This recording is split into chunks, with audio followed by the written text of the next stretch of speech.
Fabian John James, let me come to you next. Is AI truly capable of replacing the senior level decision making roles? I mean, you're the founder of AI Board. Give us a perspective of, a founder.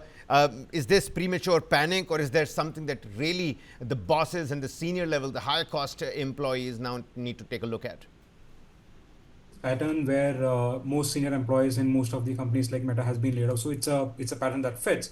So basically, I mean, the most logical sense is that it's the highest way of making sure that you can direct that money elsewhere, because these are like high costly roles for the company's perspective.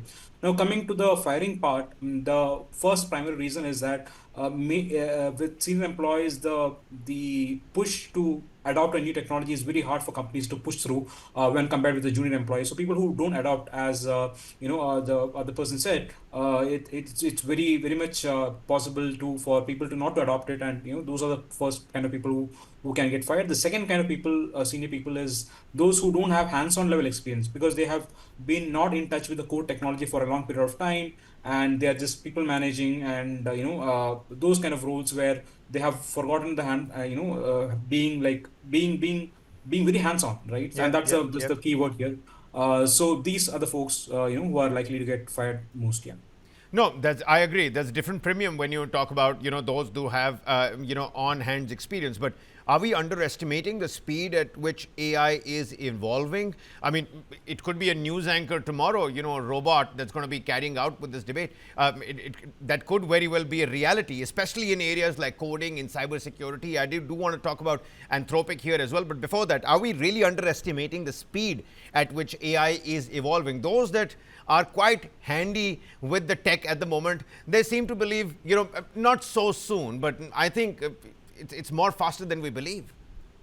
Yeah, I think we are at least at a job level where people are working. They are at least in that sense where they are like easygoing, that we are underestimating in terms of like how the technology is growing, and people are. To be honest, I'm even surprised that every day I get surprises. It's having you said about the Anthropic model as well.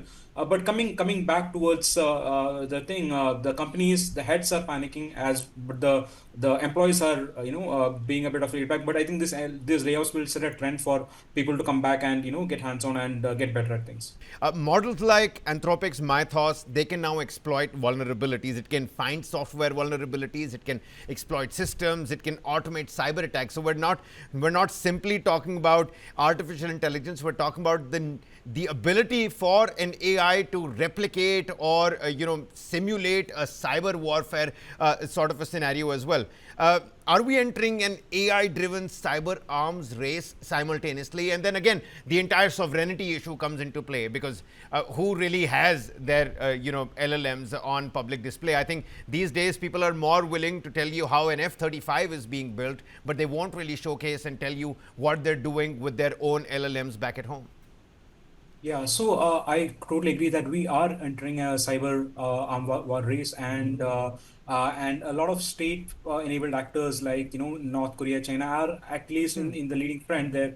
But coming back to the AI part of it, I think we are very close to. I think as a country we are still weak in those areas. Yeah. But concluding by just saying one more thing is that where cyber security, or where the cyber thing is, where Anthropic are being successful, is the traditional security, which is the traditional systems and all that kind of stuff. But where it's still lacking, or where people can still contribute a lot, is where the AI warfare itself is the vulnerability, where LLM can be vulnerable in itself. So those are areas where even people can explore a lot more. And do we have global regulatory framework? Do you see it happening in the coming years? Because it's certainly not ready right now for AI that can both build and can break systems. I mean, if this can simulate a cyber warfare, it can also go and attack somebody else. So do we have a regulatory system set up? Do you have any knowledge about it? Could you throw some light on it, Fabian? Well, if you see about the data regulatory itself, I think you know how the state of what that is in India or in Europe, which has done something there. But if the state of data regulatory system is in this state, AI is still in the very nascent state, and it's still not there yet. But having said that, at this time, if regulatory system kicks in, it will disrupt. It will keep problems in the innovation sector. People, I mean, people in countries like India, I think that regulatory should be balanced with how innovation can succeed and not harm innovators as such. So while regulatory factor is important, it shouldn't come at the cost of innovation. Well, so the AI arms race is on. The alarm bells are certainly ringing.